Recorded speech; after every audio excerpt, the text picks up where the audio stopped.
యేసుక్రీస్తు పరిశుద్ధ నామానికి మహిమ కలుగునుగాక. 40 శిల్వ సాక్షులు మన పాఠ్యభాగంలో మరొక పాఠ్యభాగాన్ని అధ్యయనం చేద్దాం. హింస మధ్య దాతృత్వం మరియు విశ్వాసం యొక్క సాక్ష్యం. Saint Lawrence. లారెన్స్ ఆది క్రైస్తవ సంఘంలో ప్రియమైనటువంటి వ్యక్తి. ఉదారత, కరుణ మరియు హింసను ఎదుర్కొనే అచంచలమైన విశ్వాసం యొక్క సద్గుణాలకు నిదర్శనం. అతని జీవితం త్యాగపూరిత ప్రేమ యొక్క పరివర్తన శక్తిని మరియు నిస్వార్థత మరియు వినయంతో ఇతరులకు సేవ చేయడం యొక్క ప్రాముఖ్యత యొక్క శక్తివంతమైనదిగా పనిచేస్తుంది. లారెన్స్ 3వ శతాబ్దంలో రోమాలోని ఆది క్రైస్తవ సంఘంలో ఒక డీకన్గా పనిచేశారు. పోప్ సిక్సస్ II ఆధ్వర్యంలో ఈ యొక్క లారెన్స్ పనిచేస్తూ ఉండేవారు. అతను పేదలు మరియు అట్టడుగున ఉన్న వారి పట్ల లోతైన కనికరాన్ని చూపించేవాడు. అవసరమైన వారికి సేవ చేయడానికి తనను తాను హృదయపూర్వకంగా అంకితం చేసుకున్నాడు.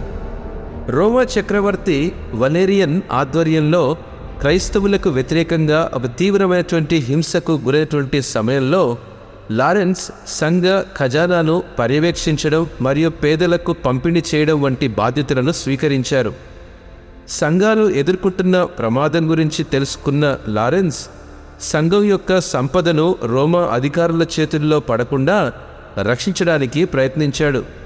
గొప్ప ధైర్యం మరియు నిస్వార్థతతో లారెన్స్ సంఘ సంపదను రోమాలోని పేదలకు పంచి దాని విలువైన పాత్రలను విక్రయించి వాటి నుండి వచ్చినటువంటి ఆదాయాన్ని అవసరమైన వారికి పంపిణీ చేశాడు. సంఘం యొక్క సంపద గురించి రోమా నాయకులు ప్రశ్నించినప్పుడు లారెన్స్ పేదను సంఘం యొక్క నిజమైన సంపదగా ప్రస్తావిస్తూ ఇవి సంఘానికి చెందినటువంటి సంపద అని ప్రకటించాడు. సామెతల గ్రంథము 19వ అధ్యాయము 17వ వచనంలో బీదలను కరుణించువాడు యెహోవాకు అప్పిచ్చువాడు, వాని ఉపకారమునకు ఆయన ప్రత్యుపకారము చేయును అని వ్రాయబడింది. అతని ధిక్కారానికి శిక్షగా లారెన్స్ ఒక ఇనుప కడ్డీలను అమర్చినటువంటి దానిపై సజీవంగా కాల్చడంతో భరించలేని హింసకు గురయ్యాడు.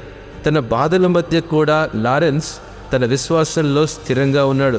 తనను హింసించే వారి హృదయాలను మార్చమని ప్రార్థించాడు మరియు తన చివరి శ్వాస వరకు క్రీస్తు ప్రేమ యొక్క ఆ యొక్క కృపకు అతడు సాక్ష్యం ఇవ్వగలిగాడు. ప్రియదేవుని బిడ్డలారా, ఇతరులకు సేవ చేయడంలో లారెన్స్ ఆయన యొక్క అచంచలమైనటువంటి విశ్వాసం, దాతృత్వం మరియు కరుణ పట్ల మన సొంత వైఖరిని పరిగణించమని సవాలు చేస్తుంది.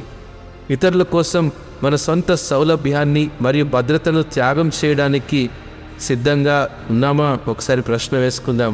ఇతరులకు ప్రేమ మరియు సేవలో కనిపించే దేవుని రాజ్యం యొక్క నిజమైన సంపదలను మనము గుర్తించగలుగుతున్నామా? ఒకసారి ఆలోచన చేద్దాం. లారెన్స్ వలె మనం కూడా ఔదార్యం మరియు నిస్వార్థత స్ఫూర్తిని అలవర్చుకుందాం. నిజమైన సంపద భౌతిక ఆస్తులతో కాదు కానీ ఇతరులపై మనం చూపే ప్రేమ మరియు కరుణలో ఉందని గుర్తించుదాం. అవసరమైన ప్రపంచానికి క్రీస్తు ప్రేమను ప్రతిబింబిస్తూ త్యాగపూరిత ప్రేమ మరియు సేవతో కూడినటువంటి జీవితాలను గడపడానికి లారెన్స్ జీవితం ఒక ఉదాహరణగా నేడు మనకు స్ఫూర్తినిస్తుంది. ఇట్టి మాటలను దేవుడు ఆశీర్వదించునుగాక. ఆమెన్.